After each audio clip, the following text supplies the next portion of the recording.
Hi there. Good day.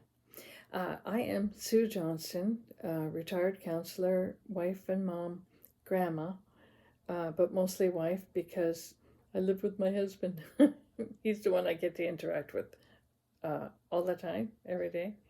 I even take him with me sometimes on my part time work because he says, "Well, what am I going to do? I'm going to sit home here and wait for you." All right, come along. So we actually spend a lot of time together. And one of the things we talked about today was about faithfulness. Now, obviously, we're not obviously, but we are both very committed people, very faithful to each other, and we were very faithful to our first spouses, partners, but unfortunately, they weren't. So I'm going to talk about knitting, YouTube, RV living, and faithfulness in relationship, and whether you have to be faithful to your knitting or not. Okay, so thanks for dropping by. What else can I say? Stay tuned. Faithfulness in knitting. I don't know. I I actually pulled out 3 projects that I had on the go, and I'm redoing one. I was knitting a summer cotton top, and it was in knit the front, knit the back, and then sew up the sides. And so I got so far, um, and decided to sew up the sides, and I hated the knitting, and I'll show that to you in a minute.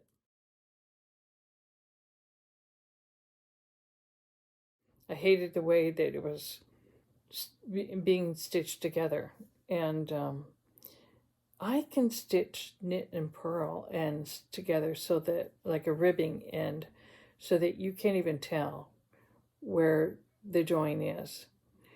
But my stitching together of, knitted units is not all that great.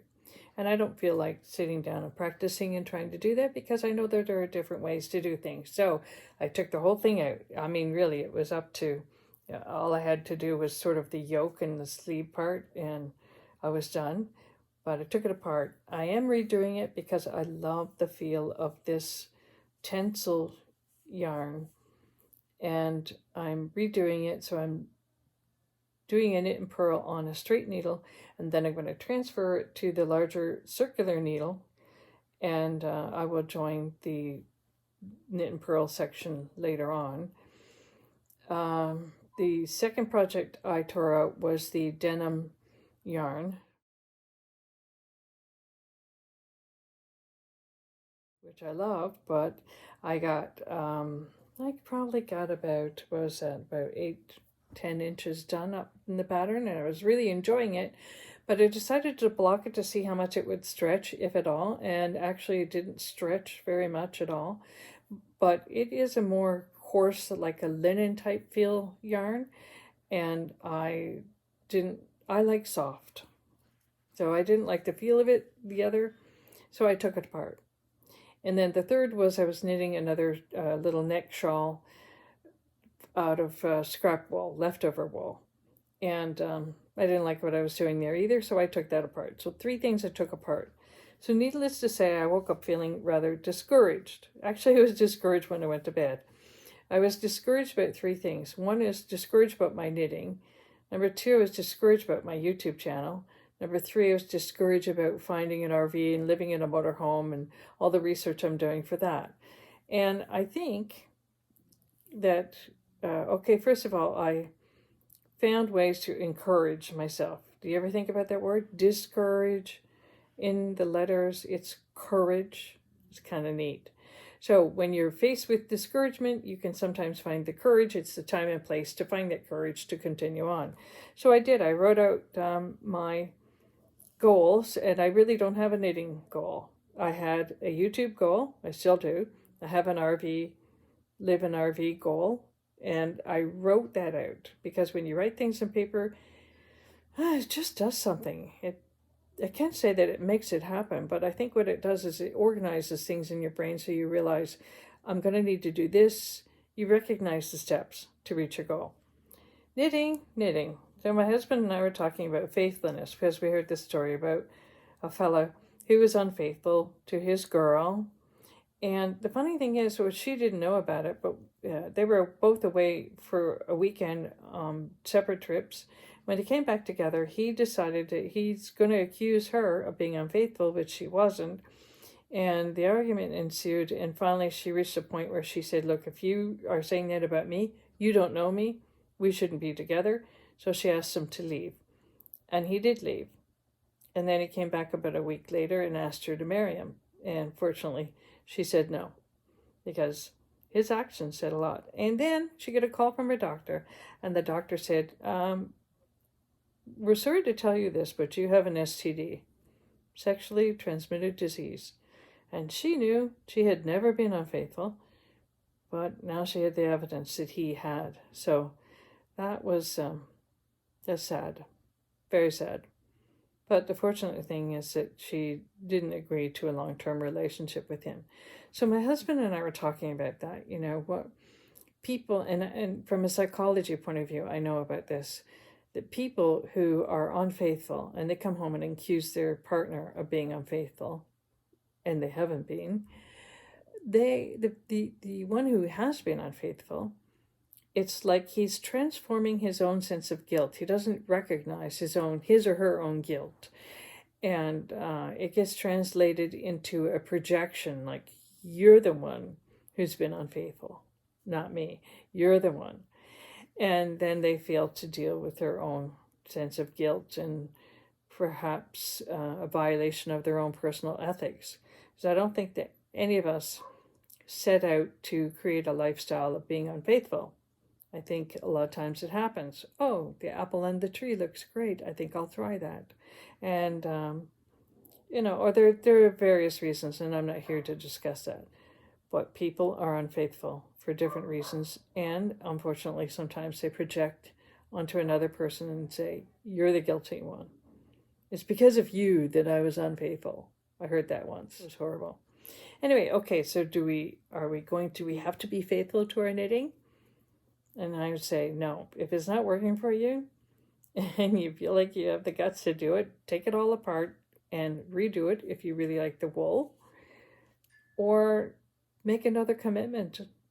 It's not like a relationship, even though we sort of have a relationship with our wool, our yarn. But yeah, feel free to do that. It hurts. It hurts because you think, I put all that time and effort into something. But just remember this, you are still learning things. You're gaining skills. And so I did write my goal. What is my goal for knitting? My goal for knitting is simply to become better at it, to become more skilled in what I'm doing, and to learn some new techniques. So I've been reaching those goals. I've learned how to create lace and eyelet and how to increase and decrease in different ways. So my knitting skills are increasing. With YouTube, I have a goal. And the goal is now, because it's transformed, you see.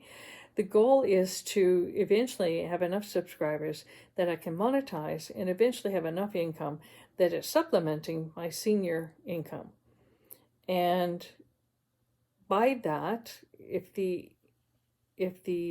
my monthly income increases, I want to use it to work towards my other goal, which is buying a motorhome and living in it full time. And I'm amazed. My husband's 80, and he's so for this idea. You think you know somebody, and then they surprise you, and it's a wonderful surprise. So I also have looked at a lot of YouTube videos on how to increase your subscribership and how to do it and so forth, all these different techniques and goals and logical steps that you would take. And I thought, yeah, but that's not what Lindy out there in California, who's 75, living in her van, that's not what she does. She just is herself. And I want to be myself. I am myself most of the time. But when you're behind a camera, that self changes a little bit. Sometimes initially you become a little more subdued, I think. But anyway, but gradually you get comfortable being behind a camera and talking to something that's not actually going to talk back to you. You don't know what the response is until you get some comments, which I'd love to have if you want to send them on. But you get more comfortable in doing what you're doing. And in the beginning, they talk about having your niche, knowing, what your goal is. So the goal could be knitting. That could be my niche. Or it could be, for me in the beginning, it was about being creative and the benefits of that. And yeah, that's still a theme for sure. But I think that as you go along, you just get out there and do it. And that was probably the best bet, the best piece of advice that anybody gave me. And that came through YouTube videos. Just get out there and do it. So I finally said, okay, well, I'm doing this YouTube channel. And then I began to realize, looking back, that I still have that niche of, or goal or theme or whatever, of being creative, because I really believe in that, for all of its benefits. And it's been knitting for a while, but now I think I'll still knit because I like knitting, but I'm gonna change the trajectory, the goal, the forward motion of it, by talking about our plans for living in a motorhome.